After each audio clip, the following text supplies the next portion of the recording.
नमस्कार, IFMS 3.0 में आपका स्वागत है। आज हम आपको यहाँ पर vendor management, FVC bills and payment sanction processes के बारे में बताएंगे। उसके लिए आपको ifms.rajasthan.gov.in URL पर दिखाई दे रहे हैं। अगर आप वेंडर रजिस्ट्रेशन फर्स्ट टाइम करना चाहते हैं, जिस यानी कि आप फर्स्ट टाइम यूजर हैं, न्यू रजिस्ट्रेशन है वेंडर का, तो आप दो तरीके से कर सकते हैं। या तो वेंडर खुद रजिस्टर कर सकता है using access citizen self service, या फिर ऑफिस के DDO भी उसको कर सकते हैं। लेकिन जब भी आप डिपार्टमेंट के थ्रू रजिस्ट्रेशन करवाएंगे अपने वेंडर का, तो उसके लिए आपको सिस्टम में मेकर, चेकर एंड अप्रूवर बनाना पड़ेगा। तो सबसे पहले हम वही प्रोसेस देख लेते हैं। उसके लिए आपको एक्सेस वर्क स्पेस पर क्लिक करना है। देखिए यहाँ पर मैं UAT पर काम कर रही हूँ, तो मेरे पास बहुत एक्सेस में डेटा आपको विजिबल होगा स्क्रीन पर। लेकिन जब आप प्रोडक्शन पर अपने सिस्टम से, अपने यूजर ID पासवर्ड से सिस्टम को देखेंगे, तो आपके पास ऑप्शंस लिमिटेड ही अवेलेबल होंगी, जिसके लिए आप ऑथराइज्ड हैं और जो आपको असाइंड है। अब यहाँ पर जो अप्रूवर होंगे वो मोस्ट प्रोबेबली जो DDO हैं हमारे ऑफिस में, डिपार्टमेंट में, वही अप्रूवर होंगे और वही ये वर्कफ्लो असाइनमेंट कर सकते हैं। तो उसके लिए वर्कफ्लो असाइनमेंट आपको देखना है और यहाँ पर आपको मैनेज असाइनमेंट पर क्लिक करना है। यहाँ पर आपको प्रोसेस सिलेक्ट करना है जो कि वेंडर रजिस्ट्रेशन होगा। ये टेस्ट का डेटा है, इसीलिए यहाँ पर आपको डेटा इस तरह से ही नजर आएगा। यहाँ पर आप ऐड कर सकते हैं, एम्प्लॉय सिलेक्ट कर सकते हैं और उनको मेकर, चेकर, अप्रूवर का रोल भी असाइन कर सकते हैं। अब देखिए यहाँ पर रोल AD है, इसलिए यहाँ पर चेकर एंड अप्रूवर जो है वो नहीं आ रहा है। तो जिस भी यूजर को आप मेकर, चेकर, अप्रूवर बनवाना चाहते हैं, तो उसके लिए आपको यहाँ पर सिस्टम में कॉन्फ़िगर करना पड़ेगा। अगर वो एम्प्लॉय आपके सिस्टम की लिस्ट में ऐड नहीं है, तो आप यूजर असाइनमेंट पर जाकर भी इसे कर सकते हैं। उसके लिए आपको डिसबर्समेंट इंजन में यूजर मैनेजमेंट पर जाना है, स्टाफ अथॉरिटी डिक्लेरेशन पर जाना है। यहाँ पर आपको न्यू असाइनमेंट पर क्लिक करना है। दो तरीके से आप एम्प्लॉयज को असाइन कर सकते हैं। एक होता है बाय इनपुट। अगर ये सिलेक्ट करते हैं तो आप यहाँ पर SSO ID एंटर करके उन एम्प्लॉयज की डिटेल्स को फेच कर सकते हैं और उनको असाइन कर सकते हैं प्रोसेस वाइज। या फिर अगर वो आपके ऑफिस में हैं, तो यहाँ से आप उनकी यूजर लिस्ट जो ऑलरेडी यहाँ पर अवेलेबल है, आप उसको सिलेक्ट कीजिए, गेट डिटेल्स कीजिए, यहाँ पर सारी डिटेल्स आपके पास आ जाएंगी। आप असाइनमेंट का नाम यहाँ पर एंटर कीजिए, रोल असाइन कीजिए और सबमिट कर दीजिए। तो डिटेल्स आपके पास यहाँ पर विजिबल होना स्टार्ट हो जाएंगी। अब यहाँ पर आप किसी भी एम्प्लॉय को मैप कर सकते हैं। इस तरह से सेम आपको यहाँ पर उनके डिटेल्स सिलेक्ट करने हैं, असाइनमेंट नेम देना है, रोल सिलेक्ट करना है और सबमिट करना है।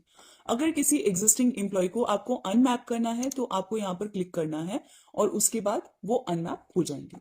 अब नेक्स्ट प्रोसीजर हमारा जो आता है वो आता है वेंडर रजिस्ट्रेशन का। हमने आपको बताया था कि वेंडर खुद भी सेल्फ रजिस्टर कर सकते हैं, तो उसके लिए उनको एक्सेस सिटीजन सेल्फ सर्विस पर जाना है। यहां से वेंडर मैनेजमेंट में जाना है, आपको ऐड न्यू फॉर्म करना है या वेंडर रजिस्ट्रेशन करना है। यूजर को अपना SAN number, GST number select करना पड़ेगा, एंटर करना पड़ेगा यहाँ पर। और अगर वो एग्जिस्टिंग IFMS 2.0 यूजर रह चुके हैं, तो वो ऑप्शन भी वो यहाँ से सिलेक्ट कर सकते हैं। यहाँ पर उनको अपना डिटेल्स एंटर करनी होंगी।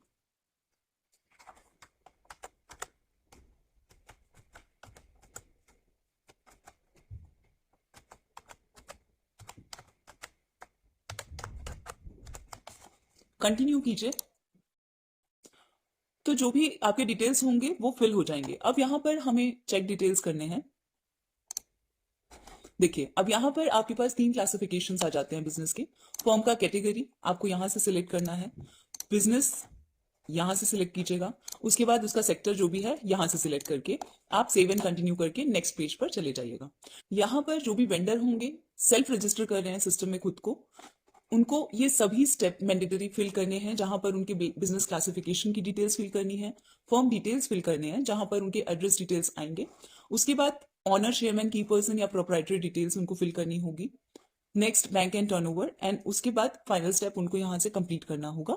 इसके बाद ये वेंडर सिस्टम में रजिस्टर हो जाएंगे। वहीं अगर डिपार्टमेंट उनका रजिस्ट्रेशन कर रहा है, तो उनको एक्सेस वर्क स्पेस पर जाना है, यहां से डेस्क और रोल सिलेक्ट करना है। अभी हम टेस्ट सर्वर पर हैं, इसलिए यहाँ पर मल्टीपल डेस्क और रोल आपको नजर आएंगे, बट ऑथराइज्ड जो हैं वो आपको पर्टिकुलरली प्रोडक्शन पर, आपके सिस्टम पर बिल्कुल ठीक डेटा दिखेगा। यहां से आप रोल सिलेक्ट कर सकते हैं।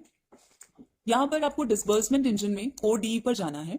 मेक श्योर रोल आपका मेकर का हो, तभी आपको वेंडर मैनेजमेंट में वेंडर रजिस्ट्रेशन का लिंक दिखाई देगा।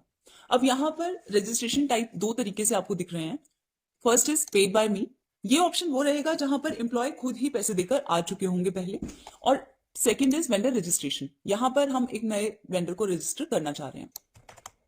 यहां पर आपको डिटेल्स एंटर करनी होंगी, सैन नंबर या जीएसटी नंबर, और अगर आपके पास वेंडर का ये वाली डिटेल्स एंटर नहीं है तो आप नन ऑफ दीज ऑप्शन को भी सिलेक्ट कर सकते हैं। उसके बाद आपको कंटिन्यू करना है और ये रजिस्ट्रेशन की डिटेल्स आपके पास आ जाएंगी। अब यहाँ पर सेम वही 5 स्टेप आपको फॉलो करने हैं। Business classification, firm details, address details और owner, proprietors detail, bank details, ये सभी डिटेल्स आपको यहाँ पर एंटर करके रिमार्क्स एंटर करना है and then forward to checker करना पड़ेगा। हमारा सजेशन ये रहेगा कि जब भी आप किसी डिटेल को एंटर कर रहे हैं पेज में, तो प्लीज आप सेव एज ड्राफ्ट करते रहिए। उससे क्या होगा कि अगर कोई सेशन लॉग आउट हो रहा है या कोई एरर आ रहा है तो जितने डिटेल्स आपने फिल किए हैं वो सभी ब्लैंक नहीं हो जाएंगे, वो सेव रहेंगे सिस्टम में जब आप वापस से सिस्टम में लॉग इन करेंगे। और अगर आप save as draft option use नहीं करते हैं तो वापस से आपको सारे डिटेल्स फिल करने पड़ेंगे। अब यहां पर हम डिटेल्स एंटर करते हैं। Firm category, business category, service category, firm का नाम, mobile number,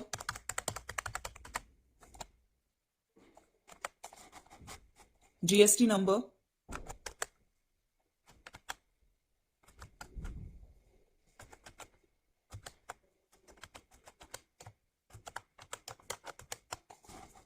pan number,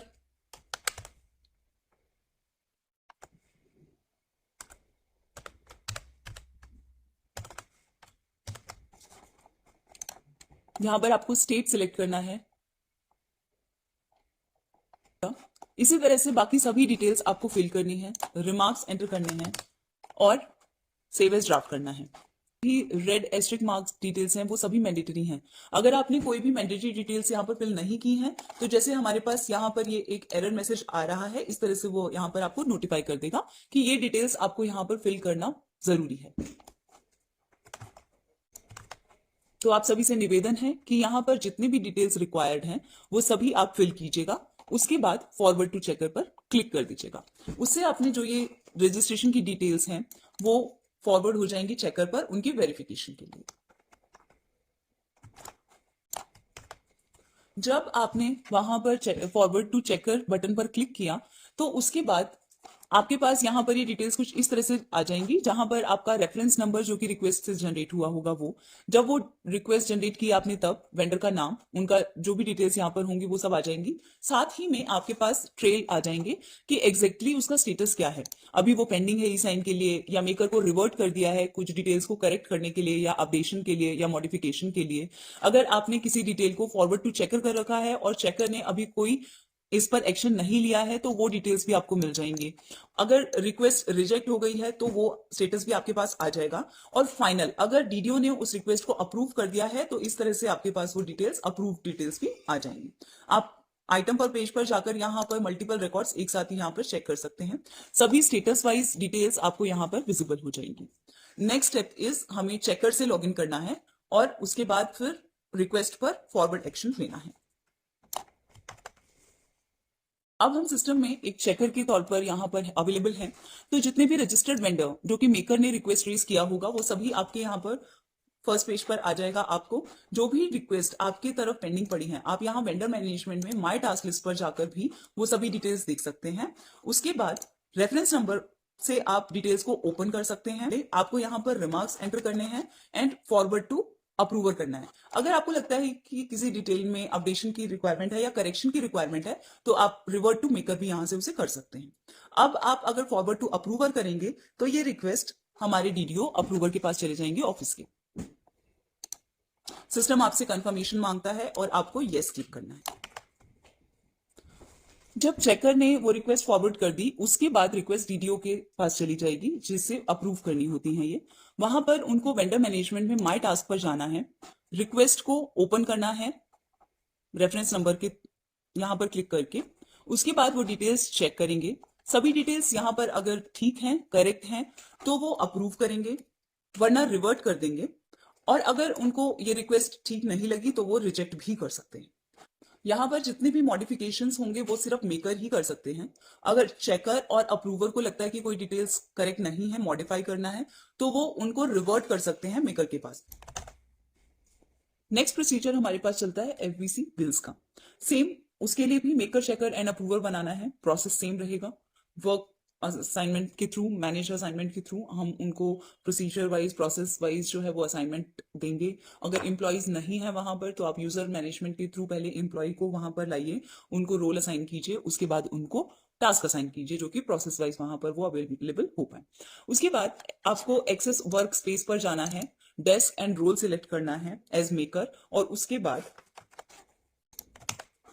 next step है आपको एएसएफएस इनिशिएट करना है। उसके लिए आपको एफवीसी बिल्स के अंडर इनिशिएट एएसएफएस करना है मेकर के रोल से। यहां पर आपको ये बटन नजर आएगा, इनिशिएट एएसएफएस, आप यहां पर जाइए। अब यहां पर जब भी आप administrative sanction and financial sanctions को जनरेट करेंगे तो उसके लिए जो ये नोट दे रखा है आप प्लीज इसे ध्यान में रखकर ही सारी डिटेल्स एंटर कीजिएगा। यहां पर आप विद बीएफसी एंड विद एफडीआईडी भी इसको कर सकते हैं। इनिशिएट कीजिएगा रिक्वेस्ट को, सभी डिटेल्स आप यहां पर एंटर कीजिए, सबमिट एंड फॉरवर्ड कीजिए मेकर के फॉर्म से। उसके बाद चेकर पर जाएगा, वो उनको वेरीफाई करेंगे। उसके बाद अप्रूवर के पास जाएगी डिटेल्स, जहां से डिटेल्स सारी के सारे वेरीफाई होंगे, और जब पूरा अप्रूव हो जाएगा तो वो वहां पर उसको अप्रूव करेंगे और वो एक बिल नंबर जनरेट कर देगा। यहाँ पर जब एडमिनिस्ट्रेटिव एंड फाइनेंशियल सैंक्शन बना रहे होंगे तो आपको एक चीज ध्यान में रखनी पड़ेगी कि जब हम goods purchase with work order, vehicle hiring, man with machine services and professional and special services, ये 4 टाइप के जब बिल आप बना रहे होंगे तो उस केस में आपको एएसएफएस सैंक्शन और वर्क ऑर्डर दोनों की ही रिक्वायरमेंट लगेगी। लेकिन कुछ केसेस हैं जैसे जहां पर है कि हमारा एएमसी, जैसे यहाँ पर लिखा भी हुआ है हमने कि एडमिनिस्ट्रेटिव सैंक्शन में वर्क ऑर्डर की रिक्वायरमेंट होगी हमें इन 4 एफवीसी बिल्स के लिए, ये आपको ध्यान रखना पड़ेगा। लेकिन जहां पर कुछ केसेस ऐसे भी होंगे जहां पर एएमसी केसेस बोलते हैं उनको, जहां पर आपको फाइनेंशियल एंड एडमिनिस्ट्रेटिव सैंक्शन की रिक्वायरमेंट नहीं रहेगी, सिर्फ वर्क ऑर्डर ही डायरेक्टली कैप्चर करेगा, और वहां से आप वर्क ऑर्डर लिस्ट से ही ऑफलाइन एएसएफएस सिलेक्ट जनरेट कर सकते हैं। उसके अलावा जितने भी बिल्स होंगे वो directly on the basis of payment sanction ही हम लोग आगे अप्रूवल के लिए बिल जनरेट कर सकते हैं और उनको बना सकते हैं। तो आपको ये छोटी छोटी चीजों का ध्यान रखना है। हमने कोशिश की है कि आपको कोई समस्या ना आए। नोट्स में हमने ये सारी चीजें मेंशन की हुई हैं यहाँ पर, ताकि आपका काम बहुत ही इजीली हो जाए। हर बिल के लिए आपको एएसएफएस बनाने की जरूरत नहीं है, कुछ पर्टिकुलर बिल्स के साथ ही आपको यहाँ पर एएसएफएस बनाने की जरूरत है, अदरवाइज पेमेंट सैंक्शन के बाद एक बिल और अप्रूवल हो जाएगा उसका। जब अप्रूवर ने A and F S sanction को अप्रूव कर दिया तो इस तरह से आपके पास एक रिपोर्ट जनरेट हो जाएगी, जहां पर सारी डिटेल्स आपको व्यू कर सकते हैं, आप डाउनलोड भी कर सकते हैं। यहां से वर्क ऑर्डर लिस्ट में आप जाकर सारी डिटेल्स यहां से देख सकते हैं।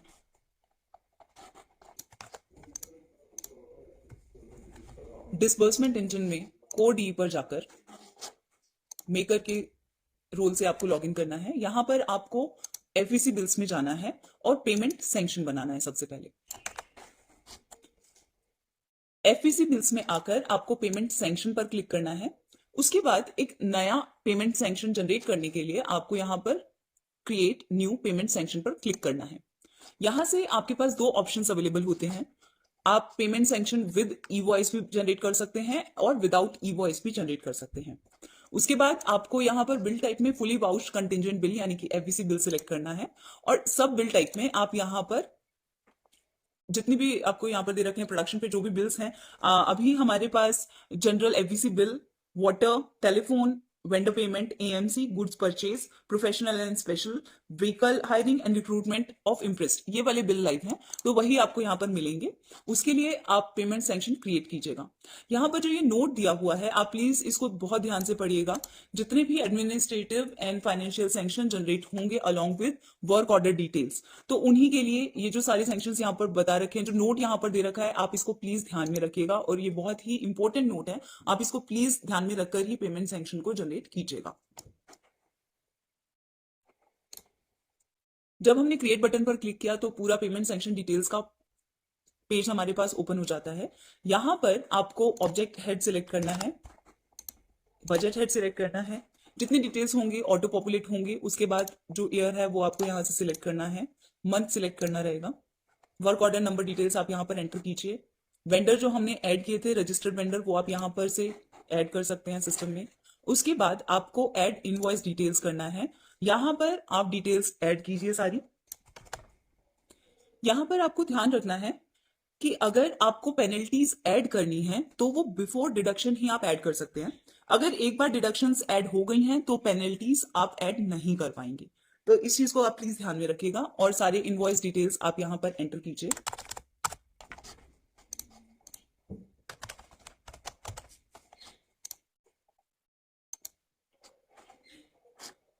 ऐड पेनल्टी का बटन यहाँ पर आ जाता है जब आप ये पेज की सारी मैंडेटरी फील्ड्स को अपडेट कर देते हैं। पेनल्टीज ऐड कीजिए यहाँ पर।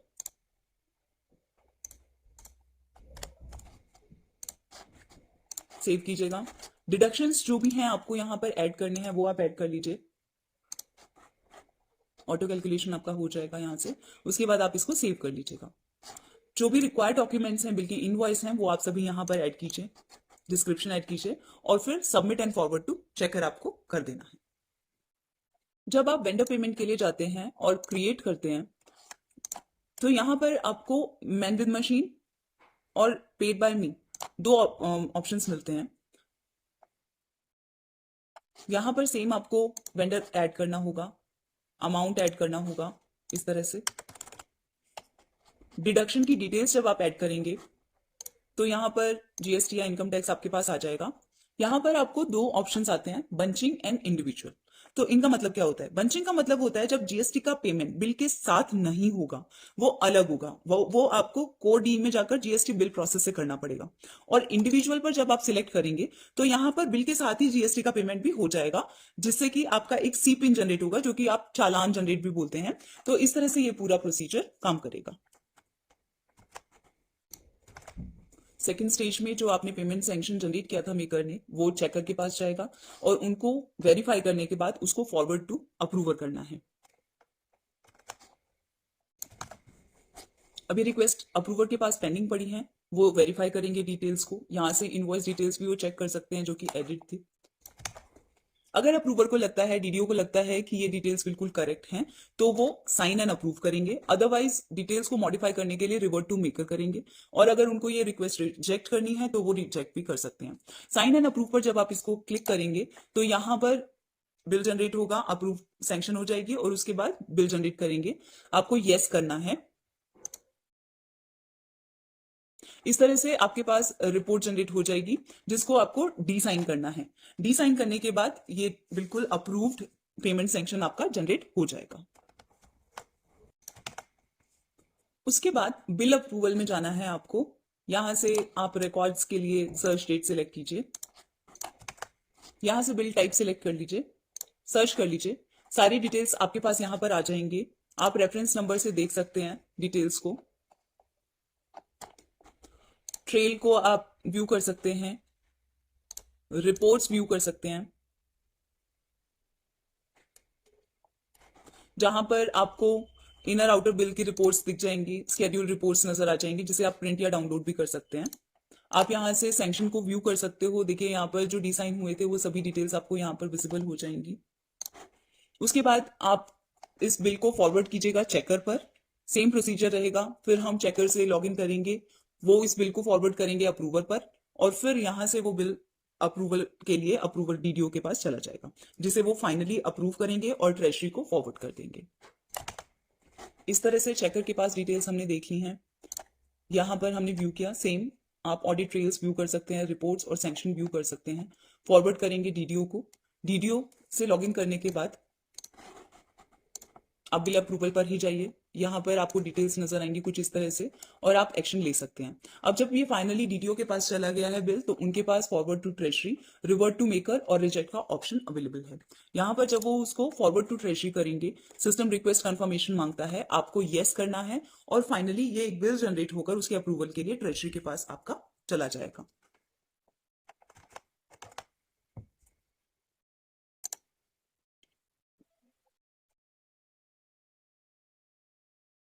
इस तरह से आपके पास बिल नंबर जनरेट हो जाएगा।